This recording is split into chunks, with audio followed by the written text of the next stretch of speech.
Result आ गया भाई, result आ गया, ठीक है। और साथ में रीअपीयर भी लेके आया, तो भाई टेंशन मतलब मैं किस लिए हूँ भाई, रीअपीयर से बाहर निकलवाने के लिए, ठीक है। तो भाई सबसे पहली बात, तुम्हारा रिजल्ट आया, तुम्हें कुछ नहीं करना, अपने रिजल्ट पे जाके अपने ग्रेड्स देखने हैं, तुम्हारे कितने कितने ग्रेड्स आए हुए हैं। और देखो जो तुम्हारा अगर ई लिखा आ रहा है, ई का मतलब है कि भाई तुम्हारी रीअपीयर लग चुकी है। रीअपीयर का मतलब है कि वो सब्जेक्ट तुम्हें फिर से करना पड़ेगा, ठीक है।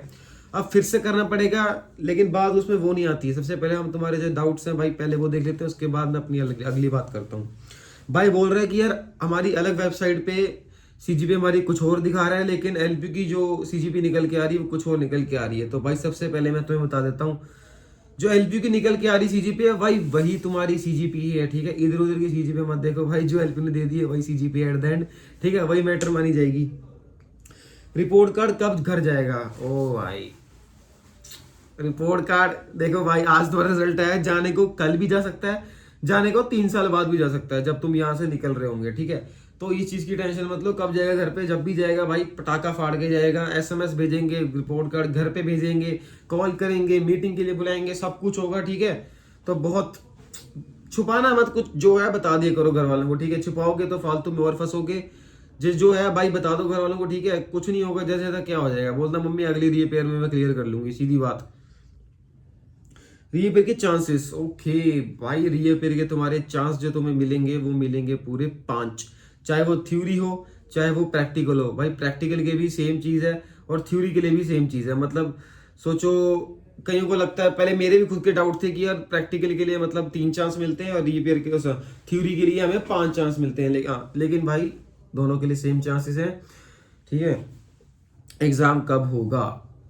भाई तुम्हारी जो रजिस्ट्रेशंस हैं, रीअपीयर की रजिस्ट्रेशंस तुम्हारी खुल जाएंगी इसी मंथ फरवरी में, ठीक है। फरवरी में तुम्हारी रजिस्ट्रेशंस खुल जाएंगी, मार्च में तो फरवरी की एंड से या मार्च की स्टार्टिंग से तुम्हारे एग्जाम स्टार्ट हो जाएंगे, ठीक है। रीअपीयर के एग्जाम तुम्हारे स्टार्ट हो जाएंगे, जिसमें तुम्हें आराम से कुछ नहीं करना है भाई, पहले अटेम्प्ट में क्लियर कर लो, बता रहा हूँ। वरना अगर तुम जितना लेट करोगे ना, फालतू में फंसोगे चीजों में, और फिर वो तुम्हारी बैकलॉग में कन्वर्ट हो जाएगी। एक बार तुम्हारी बैकलॉग में कन्वर्ट हो गई तो भाई फिर तुम्हें दिक्कत है।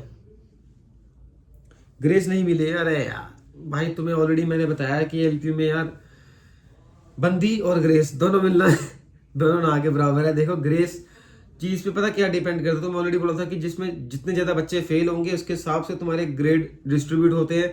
अब देखो आधे बच्चों, ऐसा नहीं कि नहीं मिले हैं भाई, मिले हैं, बहुत बच्चों को ग्रेस मिले हुए हैं, बहुत बच्चों को नहीं भी मिले हैं, तो उसमें यार कुछ नहीं कर सकते। अब कुछ नहीं कर सकते, जो फाइनल रिजल्ट था वो अब तुम्हारे सामने आ चुका है। अब इसमें हम no one can do anything यार, ठीक है।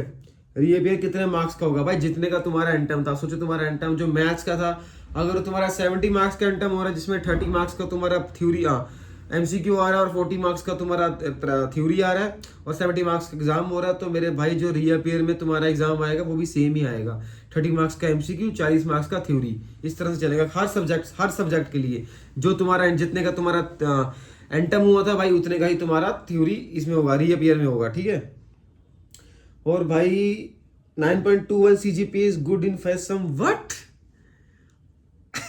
Are you kidding me?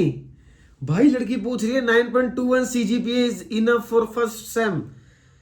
भाई तुम अपनी आधी CGPA आधे बच्चों को दे दो, मैं बता रहा हूँ भाई, ऐसे मत पूछो। और बाकी भाई जिसकी रीअपीयर लग चुकी है अभी, मेरे भाई फालतू की टेंशन है मत लेना। घर वालों को सबसे पहले बात रिजल्ट बताओ अपना, और टेंशन मत लेना, मेरी बात सुनो, रिजल्ट बता दो और रीअपीयर क्लियर हो जाएगी, ठीक है। फर्स्ट अटेम्प्ट में नहीं तो सेकंड अटेम्प्ट में, सेकंड अटेम्प्ट में नहीं तो थर्ड, नहीं तो फोर्थ, नहीं तो फिफ्थ में हो जाएगी। क्यों होगी? क्योंकि भाई तुम इतने नल्ले नहीं हो कि भाई तुम 5 चांस मिल रहे हो और तुम उसमें क्लियर नहीं कर पा रहे हो, ठीक है। इतना तुम सब आराम से क्लियर कर लोगे, चाहे वो कोई भी सब्जेक्ट हो। लेकिन मैथ्स जैसे सब्जेक्ट के लिए खासकर भाई जल्दी रीअपीयर अपने क्लियर कर लेना। और बाकी जो तुम्हारे डाउट्स हैं इधर उधर के, यार मत पढ़ो चक्करों में, ठीक है।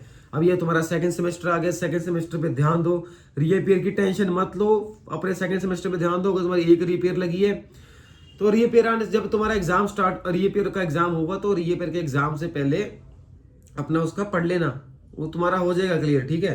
तो इस चीज की टेंशन है मतलब, तुम्हारा जो ग्रेड आ गया वही फाइनल है, वही सब कुछ है। ग्रेस मिले नहीं मिले कुछ चीजें मैटर नहीं करती, जो होना था भाई हो गया, सीधी बात, ठीक है।